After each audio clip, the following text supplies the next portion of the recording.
In the next patch, we've got a number of things that maybe we should have done in the first place when we released WolfQuest into early access 2 years ago, but better late than never. So here we go.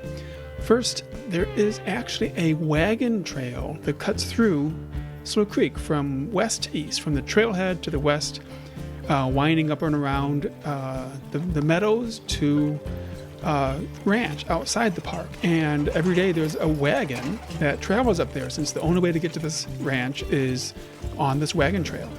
And I kept meaning to put it in, but never got around to it, and I finally got around to it last week. So here it is. It runs from west to east, just below the steep ridge here along the southern edge of the map.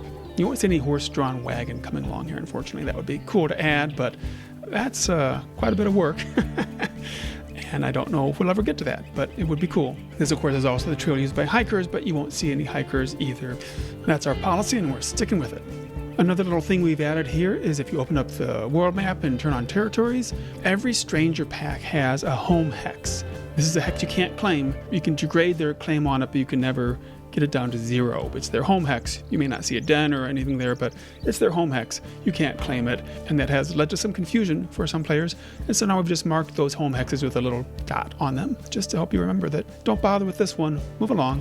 Now if we go back to the main menu, you'll see this envelope icon. Here, let's freeze it for a second. It just appears for a few seconds down in the lower corner if you've got mail waiting for you. If somebody sent you a message that you haven't looked at, that mail icon will appear for a few seconds here on the main menu, or if a message comes in while you're playing the game. The game checks every couple minutes to the server, and so if something's come in, that'll give you a hint that there's something waiting for you to look at. Again, probably should have had that in there from the beginning, but better late than never.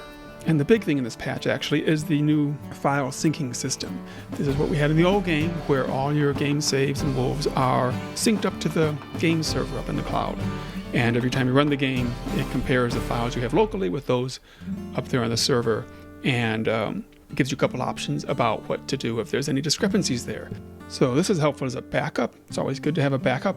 If you move to a new computer, you can just log into your account. It'll download all your game saves, and that includes the wolf files and the family snapshots to the new computer. It's also a nice fallback in case something goes wrong. We do get reports about game saves getting deleted or corrupted. Our best guess is that there's some antivirus, or maybe it's some other cloud saving like Microsoft OneDrive, and just something goes awry with those and they interfere. They think the game is doing something malicious, and they interfere with that process of the game saving or the game files. And this is a way to, again, with a backup, download what was on the server, which was hopefully before that problem happened. So these are a couple of nice improvements that we're glad to finally get in the game. Should be out in public beta within a few days, and then released within a week.